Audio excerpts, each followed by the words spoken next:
Krishna, I'm studying in 10th class. It's HPHS Kamkol. Today's topic is Chandrasekhar Azad. Chandrasekhar Azad ధైర్యానికి ప్రతీక. చాలా సంవత్సరాల క్రితం మన భారతదేశం బ్రిటిష్ పాలనలో ఉండేది.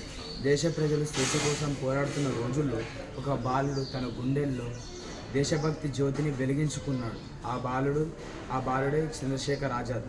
1906 జూలై 23న మహారాష్ట్రలోని బాగ్రా గ్రామంలో జన్మించాడు.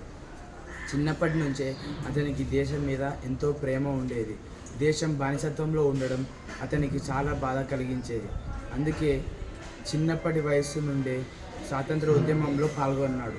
ఒకసారి పోలీసులు అతన్ని పట్టుకొని న్యాయస్థానం ముందు నిలబెట్టినప్పుడు అతడు న్యాయమూర్తి నీ పేరేమిటని అడిగాడు. అతడు ధైర్యంగా నా పేరు ఆజాద్, నా తండ్రి పేరు స్వాతంత్రం, నా చిరునామా జైలు అని చెప్పాడు. ఆ రోజు నుంచి అందరూ అతన్ని చంద్రశేఖర్ ఆజాద్ అని పిలవడం ప్రారంభించారు. బ్రిటిష్ వారికి ఎప్పటికీ లొంగిపోను అనే ప్రతిజ్ఞను చివరి వరకు నిలబెట్టుకున్నారు. 23 ఫిబ్రవరి 1931న పోలీసులు చుట్టుముట్టినప్పుడు శత్రువుల చేతికి చిక్కకుండా తన చివరి బుల్లెట్తో ప్రాణాలను తీసుకొని మన దేశానికి త్యాగం చేశాడు.